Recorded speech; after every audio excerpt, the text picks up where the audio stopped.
ejemplo, el notario autorizó un instrumento el 1 de enero del 2024, el número 1, perdón, por ejemplo, el 10 de enero de 2024, el número 1, y al 2 le puso 5 de enero. Es bastante sencillo de comprender. Pero dice, nos establece que hay una excepción al momento de que si en el mismo año del protocolo, él, con los requisitos de ley, que es como es un requisito esencial la fecha, puede hacer comparecer las partes y modificar esa fecha y que tenga su razón marginal que nos establezca dicho extremo. Entonces ahí ya no va a ser susceptible de conocimiento de Corte Suprema de Justicia porque lo subsanó, ¿verdad? La número 9 establece que el notario pagó el derecho de apertura del protocolo posterior a la fecha del primer instrumento autorizado.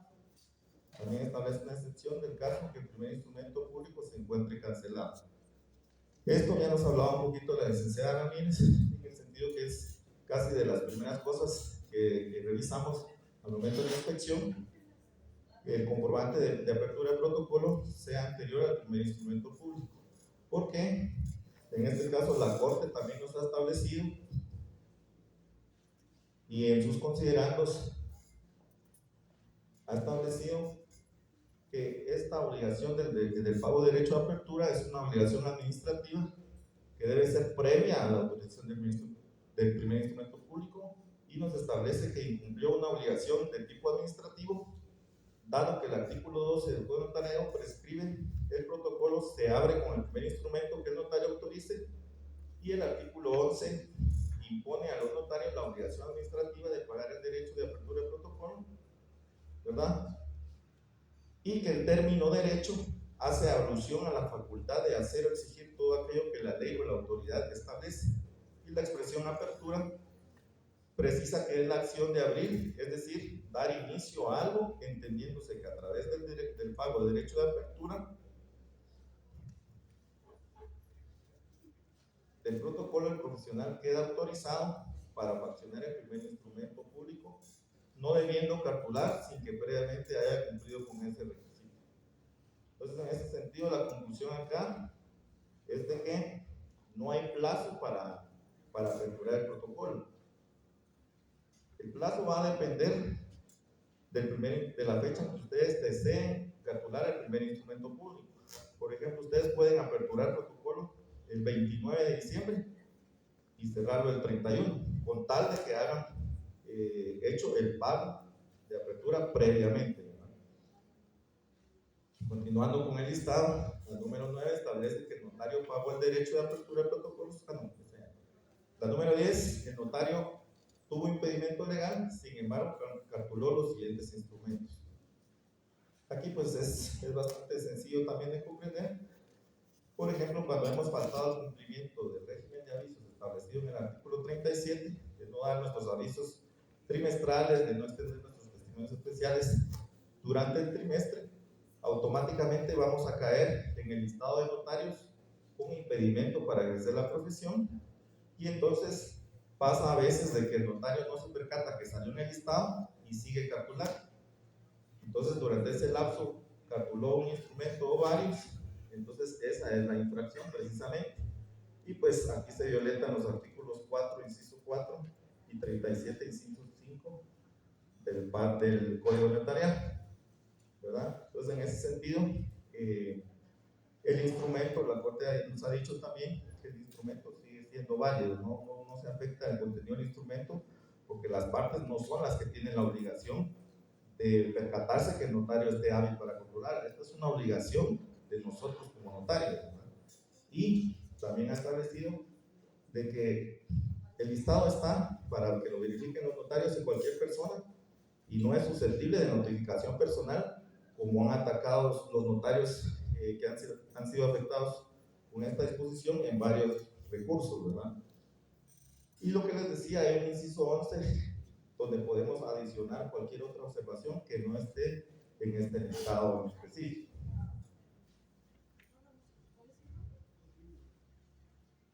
Aquí está una de las consideraciones que hace la Corte en cuanto a calcular con impedimento legal, y donde ha determinado que la autorización de los instrumentos públicos por parte de la notaria teniendo impedimento legal para el ejercicio de la profesión, implica inobservancia de la prohibición contenida en el numeral 4 del artículo 4 del Código. Y lo que les decía de la publicación que se realiza a través de la publicación del listado de notarios, que el director del archivo efectúa en el portal electrónico del Diario de Centroamérica, donde lo pueden verificar, ¿verdad? Cuya responsabilidad es del notario, verificar que dicho listado es responsabilidad de la notaria. Ahora bien, entonces, cuando el notario incurre en alguna de estas causales que vimos anteriormente, el artículo 88 que ya les expliqué, nos dice de que el notario revisor enviará copia certificada del acta a la Corte Suprema de Justicia, quien previa audiencia del notario resolverá lo pertinente, y aquí empieza el procedimiento sancionatorio. ¿En qué consiste ese procedimiento? Lo primero, como decíamos, ¿verdad? Se remite la copia certificada del acta con las observaciones para conocimiento de corte. La Corte Suprema de Justicia dicta una resolución de trámite y da audiencia al notario por 2 días. Aquí es bien importante este tema porque en esta audiencia el notario puede desvanecer los hallazgos encontrados en su protocolo. Por decirles algo, un ejemplo, en el caso de la causal donde nos ha faltado una firma, la Corte manda certificarlo conducente, pero el notario en esta oportunidad, en esta audiencia, pues a través de otros documentos hace comparecer a los otorgantes, quienes han expresado que no han salido afectados o comparecen a ratificar ese negocio jurídico, y la Corte pues ve que no hay mala fe, ya no manda a certificarlo conducente. Puede ser que sancione con alguna de las sanciones de amonestación, censura, o puede ser que no. Entonces esta audiencia es bien importante porque ahí pueden todavía ahí sí que salvarse de esa sanción. Posteriormente el notario, aquí les decía, evacúa o no la audiencia y la Corte ya dicta una resolución sancionando o absolviendo al notario, porque sí hemos tenido casos en que la Corte nos ha dicho que no ha lugar al procedimiento sancionatorio y absuelve al notario de cualquier sanción. En cuanto a las sanciones, nos establece el artículo 101 del Código. Tenemos cuando es por primera vez, es decir, que ustedes nunca han incurrido o nunca han sido sancionados con amonestación, censura o multa de 25 quetzales. La amonestación y la censura se hace constar en nuestros registros. La multa solo se verifica si pagó, porque si no, el notario cae en delito de desobediencia. Si fuera reincidente, establece que la multa se elevará a 100 quetzales, igual se verifica el pago, con suspensión de 1 mes a 1 año. ¿Verdad? Aquí es importante este tema también, porque pues hay colegas que se dedican solo a calcular, entonces imagínense, salir suspendidos 1 mes, no digamos 1 año, sí los va a afectar seriamente, ¿verdad? Este es el fundamento que les decía, y el cual nos establece siempre que no constituya delito. Es decir, si la Corte al analizar el accionar del notario establece que podría haber indicios de delito, ya no emite sanción, sino que manda a certificar a la Corte, al Ministerio Público, ¿verdad? Y ahí pues ya un procedimiento diferente.